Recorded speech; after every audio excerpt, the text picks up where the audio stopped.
नमस्कार दोस्तों, village culture channel में एक बार फिर से मैं आपका स्वागत करता हूँ। जैसा कि आप सब जानते हैं, हमने पूरी देवनारायण जी की भगवान की लीला अपने मुंह से कही और आपको पसंद भी आई। लेकिन भगवान की लीलाएं तो कभी खत्म ही नहीं होती है। जितनी पढ़ी जाओ भगवान की लीलाएं विचरती रहती है, क्योंकि एक आदमी भला भगवान की क्या लीलाएं कहेगा। उनकी लीलाएं तो अपरंपार है, उनकी माया का कोई पार नहीं। तो दोस्तों, आज ये जानेंगे कि भगवान देवनारायण जी के सिर पे नीम की पाती क्यों चढ़ाई गई। तो एक बार की बात है मित्रों, जब सोचू भाट भगवान देवनारायण जी से मालवा के लिए मिलने जा रहे थे, तो भगवान देवनारायण जी तो गाय में चले गए थे और माता साडू घर पे थी। तो भाट जी ने माता साडू को प्रणाम किया, चरणों में शीश नवाया, विराजमान हो गए। तो अब माता साडू सोचने लगी कि कहीं ये भाट मेरे पुत्र को ना कह दे कि तेरे पिताजी और तेरे भाई बंधु, तेरे काका वो कैसे राण के युद्ध में मारे गए। तो माता साडू इसी वजह से डर के मारे थर थर कांपने लगी कि अब मेरा पुत्र जब शाम को आएगा और भाट सारी बातें उनको बता देगा तो मैं मेरे पुत्र देवनारायण जी को कैसे रोकूंगी। वो तो अभी से निकल पड़ेगा और बदला लेने के लिए रवाना हो जाएगा। और माता साडू जानती थी कि मेरा पुत्र कहीं उनका भी शिकार न हो जाए, लेकिन वो तो देव जी है, भला उनको कौन मार सकता है। वो तो लीलाधर है, 11 कलाओं के कर्बा निदान है, उनके पास तो 11 कलाएं हैं और भगवान विष्णु के अवतार है।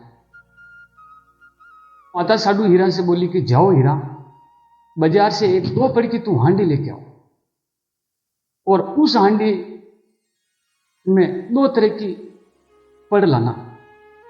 उसमें सब्जी एक ही रांधेंगे, लेकिन पड़ 2 होगा। एक पड़ में तो बरोलेंगे जहर और एक पड़ में सब्जी बनाएंगे भगवान देवनारायण के। तो हीरा साडू समझ गई और कमार के जाके वो हांडी लेके आ गई। भगवान देवनारायण सब लीला देख रहे थे, उनसे भला क्या चुकी है, वो तो नारायण है। तो सब्जी बनाई 2 पड़ की हांडी, और एक पड़ तो जब सब्जी बन जाती है तो सब्जी को थाल भाट जी केर दोनों के परोसते हैं। तो परोसते हैं तो देव जी मंद मंद मुस्कुराने लगते हैं कि माँ आज क्या कर रही है। मैं तो सब जानता हूं, फिर भी माँ तो माँ है, अपने बेटे को किस किस तरह बचाती है। क्योंकि सतवंती थी, वो अग्नि से नहाती थी, अग्नि से स्नान करती थी।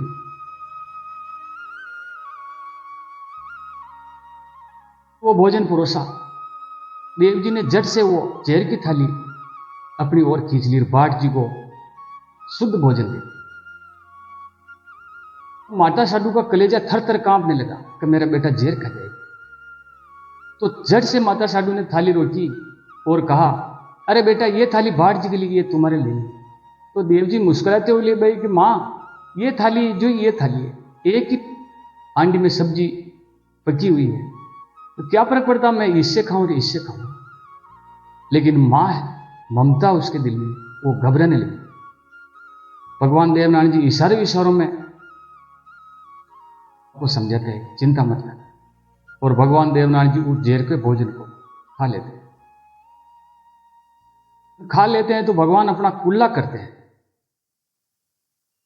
भगवान देवनारायण कुल्ला करते तो पास में नीम का पेड़ था, भगवान देवनारायण ने कुल्ला उस पर फेंक। तो नीम भगवान देवनारायण को प्रणाम करके बोली कि हे दीनानाथ, हे परवरदिगार, आपने मुझ पे जहर का छाटा क्यों उछला। भगवान नारायण क्या कहते हैं? भगवान नारायण कहते हैं कि अरे चिंता मत कर, तू तेरा भी मैं उद्धार ही करूंगा। क्या तू कड़ी हो जाएगी, लेकिन जो निम्बोली होगी ऊपर से वो कड़ी होगी, बीच में मीठी होगी, और जब निम्बोली को फोड़ोगे तो अंदर से कड़ी होगी। ये तुम्हारा 3 पड़ होगा और मैं तुम्हारे पत्ते अपने शीश पे धरूंगा। जो कोई भी देवरे में मेरी पाती मांगेगा तो वो पाती नीम की चढ़ेगी, तुम्हारी पाती चढ़ेगी। जा तू ऐसा घबरा मत। इसलिए वो आज नीम को अपने सर पे धारण किए हुए हैं। आज चाहे कोई भी समाज हो दोस्तों, भगवान देवनारायण की पाती उतर जाती है तो वो अपनी बच्चियों को शादी करते हैं धूमधाम से। किसी ब्राह्मण की जरूरत नहीं है, वो तो ब्राह्मणों के भी ब्राह्मण है। ऐसे भगवान को मैं प्रणाम करता हूँ और सादर वंदन करता हूँ देव जी को। हे दोस्तों, आपको ये मेरी कथा कैसी लगी, मेरी बात कैसी लगी? अगर मेरी बात अच्छी लगी है तो मेरे चैनल को सब्सक्राइब करें और लाइक करें। लाइक करने से कथा आगे जाएगी। तब तक के लिए नमस्कार। और भगवान देवनारायण नीमड़ी को ये भी वचन देते हैं कि